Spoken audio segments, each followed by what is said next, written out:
Hey, welcome to The Refill. I'm your host, Channing Curtis, and here are the top 5 most shocking revelations made this week on the witness stand from the Diddy trial. Before we get started, make sure that you hit that like button and subscribe to my channel to keep up with the very latest on all the happenings with this Diddy trial. So number 1, these freak-offs often lasted for days. Cassie testified that these freak-offs lasted on average between 36 and 48 hours, with the longest one lasting for 4 days. She says that she took opiates and IV fluids in order to recover, but that they were so often that she'd even get sores on her tongue and her mouth and got frequent urinary tract infections. And she says that she got these infections so often that antibiotics stopped working altogether. Y'all, let me tell you something. When this girl said this on this witness stand, I'd have gotten kicked off of this jury so fast. Ain't no way I could have kept a straight face. Like, man is guilty. As far as I'm concerned, that right there, he guilty. I'm out immediately. It is what it is.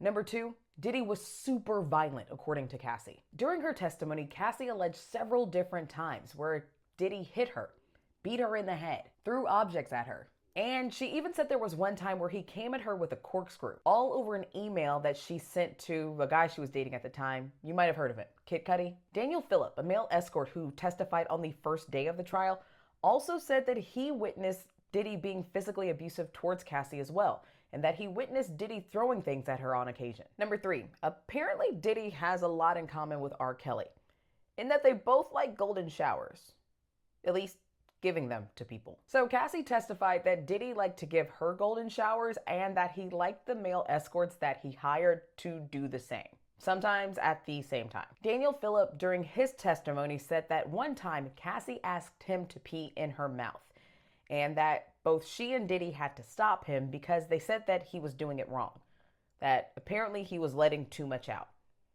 And that's the wrong way to do that. Now, apparently she also testified that at one point it got to be too much and she actually started choking. Now, regardless of what you think about this entire case, this woman is up there on this witness stand, pregnant, saying all of this information to Diddy's face in front of her husband. That's not the kind of thing that you lie about. I'm just saying. Oh, and that's not even the worst of it. Number 4. In 2018, Cassie says that she tried to break up with Diddy.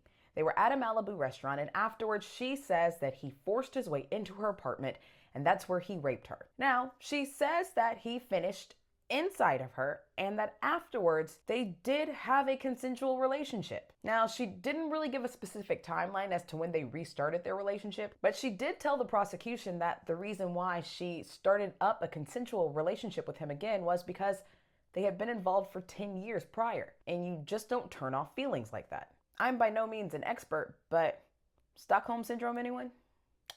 And number 5, after it's all over, Cassie is finally married to Alex Fine. She has children. She says one day she asked her husband if he could do it without her, meaning life. And he says no. She said she was so miserable that she wanted to take her own life and she considered just walking out into traffic. And he's the one who stopped her from doing this. She got into trauma therapy and started writing things down.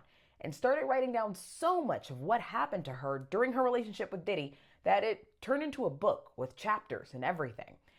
And she just wanted to get all of this information to Diddy. She wanted him to see the impact of what it was that he did to her. All of that trauma, all of that sexual exploitive behavior, what that really did to her life. She was able to get it to him through his attorneys, but it was kind of blown off. And that is what ultimately led to her lawsuit in 2023. She says initially she was asking for $30 million for the book, from him, obviously. He settled within 24 hours for $20 million, according to her.